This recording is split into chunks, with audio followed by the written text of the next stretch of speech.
Bismillahirrahmanirrahim. Alhamdulillahi Rabbil Alamin. Allahumma salli ala Muhammadin wa ali Muhammad. Assalamu alaikum wa rahmatullahi wa barakatuh.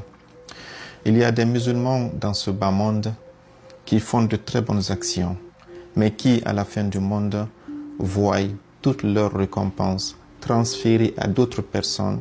Ils finissent par se retrouver avec un compte vide et être jetés en enfer, qu'Allah nous en protège. Le mal qu'ils ont fait est simple. Ils ont fait du tort à leur prochain. Celui qui fait du mal, ne serait-ce qu'à un animal, sans se faire pardonner avant de mourir, est dans cette liste. Et on va citer aujourd'hui des exemples très concrets allant des dirigeants aux citoyens lambda. Un dirigeant, tu es nommé, quand on te nomme, on te dit voici tes responsabilités. Tout manquement que tu feras face à ces responsabilités, ce sont tes prières, ton ramadan et toutes tes bonnes actions que tu engages à la fin du monde. Ce pont devait être fait, mais tu prends l'argent, tu l'orientes vers autre chose.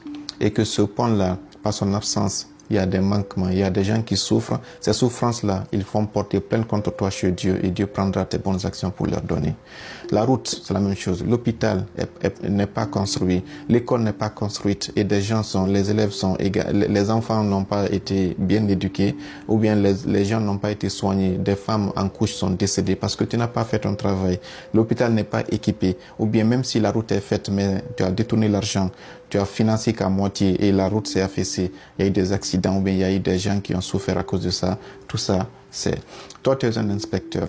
On te dit d'aller inspecter une école pour voir si l'éducation est de qualité. Tu ne le fais pas. Tu prends de l'argent, tu fermes les yeux. Les élèves reçoivent une mauvaise éducation à cause de toi. Le système n'est pas bien fait. Ces élèves-là, tout ce qu'ils vont causer demain parce qu'ils ont été mal formés, tu n'as pas de responsabilité, toi l'inspecteur et le fondateur. Ou bien on te dit d'aller dans une usine qui fabrique des boissons, par exemple, pour vérifier l'acidité ou bien la toxicité, ou bien si l'usine ne déverse pas des produits toxiques dans les marigots à côté. Tu fermes les yeux et que les gens boivent ça, ou bien boivent cette eau, ou bien ce jus, et ils tombent malades ou bien il y a des morts dedans. Sincèrement, toi l'inspecteur qui a fait cette corruption avec ce fondateur ou bien ce produit d'entreprise, vos bonnes actions seront transférées à vos victimes à la fin du monde. Et toi le médecin, c'est la même chose. Vous avez compris le principe en réalité. Et toi, par exemple, qui es patron d'entreprise, la loi te dit de favoriser à tes salariés l'assurance santé, la sécurité sociale. Tu ne le fais pas et l'argent là, ça va dans ta poche. Tous ces salariés à qui tu as volé l'argent là, à la fin du monde, ils vont porter plainte et c'est dans tes bonnes actions qu'elle va prendre pour les gérer. Toi, le salarié aussi, tu viens en retard, tu devais être payé $20 par heure, mais tu viens à 13h30 au lieu de 13h00 et que tu prends les $20.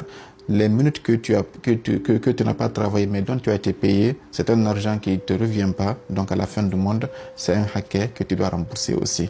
Chez les blancs, vous avez vu, ils font ce qu'on appelle le pointage. Si tu viens en retard, toutes les minutes que tu n'as pas travaillé, ton argent va diminuer. Si c'était $20 par heure, tu es venu à 13h30, ce n'est plus $20, mais plutôt 19 ou bien 18 que tu vas recevoir en fonction du retard que tu as accumulé. Mais en Afrique, même si tu viens à 13h30, on te paye pour celui qui a fait 1 heure du temps, alors que tu sais que tu as pris ce que tu ne dois pas prendre, ce n'est pas ton argent. Regardez encore ici, tu es un fonctionnaire, l'État te donne une voiture, ou bien un wifi, ou bien un téléphone pour ton service, tu l'utilises, ou bien ton patron dans l'entreprise pour des besoins personnels sans son autorisation et sans demander pardon après, ça aussi, c'est quelque chose qui va prendre et grignoter tes actions à la fin du monde. Allons, par exemple, chez les personnes qui se disent qu'ils ont des relations, il y a un concours qui est fait, on veut 100 personnes. Il y a des pauvres qui ont quitté le village pour participer à ce concours. Ils sont endettés. Ils ont eu le concours, mais toi, tu appelles et puis on met ton cousin à la place d'une de ces personnes qui rate sa bourse ou bien qui rate d'être fonctionnaire.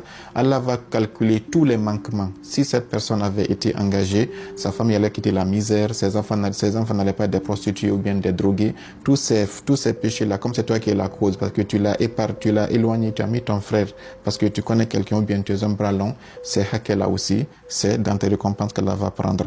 Ou bien il y a des fonctionnaires fictifs. Toi tu es fonctionnaire mais tu ne travailles pas. Ton nom est dans la fonction, tu as le matricule mais tu chômes, tu vas faire autre chose mais tu prends l'argent à la fin du monde. Tout ce que tu as pris qui ne te revient pas, réellement, à la fin du monde, ce sont tes prières et ton jeûne et tes bonnes actions qu'elle va donner aux autres. Tu es tuteur d'orphelin. Ton frère est décédé, il a laissé des enfants, les terrains, les comptes bancaires, tu dilapides tout. Allah dans le Saint-Coran dit celui qui mange l'argent des orphelins par injustice, il n'a mangé que du feu, et ils seront jetés en enfer à la fin du monde. Toi, tu es un commerçant. Allah t'a donné une sorte qui s'appelle Al-Mutaffifin. Bismillah ar-Rahman ar-Rahim. Waylun lil-Mutaffifin. Allah dit malheur aux Mutaffifin. Qui sont-ils? Alladhina idha iktalu ala nas yastawfun. Quand c'est eux qui achètent, ils exigent à ce que les prix soient corrects et les mesures soient correctes. Wa idha kaluhum aw wazanuhum yukhsirun. Mais quand c'est eux qui vendent, ils diminuent. Imagine que tu es un boucher. Tu règles ta bascule pour enlever 10 grammes par kilo. Par jour, tu vends à 10 personnes. Par semaine, tu as 70 personnes. Par mois, tu sais combien? Par an, si tu as fait ça pendant 30 ans, tu as construit avec ça. Imagine toutes ces personnes à qui tu as volé 10 kilos et 10 grammes font une rangée devant Dieu et ils disent Dieu, ce boucher nous avait volé, on n'a pas pardonné. Comment tu vas aller au paradis avec ça? Qu'Allah nous en protège. Tu es un commerçant, tu changes les étiquettes, la date est périmée, mais tu changes. Les gens consomment ça, ils tombent malades. Tu as les préétudes. Ou bien tu changes, tu as dit que c'est un riz de basse qualité, tu le vides, tu mets dans un sac de bonne qualité pour tromper les gens. Ou bien quand tu vends, tu écris 100 000 pour l'acheteur, mais tu fais une autre reçue, tu mets 80 000 pour l'impôt pour diminuer un peu les taxes que tu dois payer. Toutes les micmacs que vous connaissez là, sincèrement, que l'on nous en protège, c'est ton baradji. Tu es un ouvrier, c'est 10 tonnes que tu demandes, mais tu n'utilises que 5 tonnes. Les restes là, les ciments, tu revends.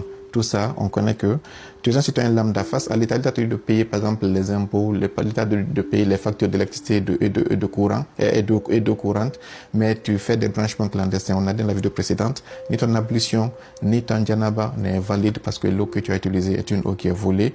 La terre, si c'est un terrain volé à un voisin, c'est un terrain sur lequel tu pries, s'il est volé, ta prière n'est pas acceptée sur ce terrain-là aussi. Tu es un influenceur.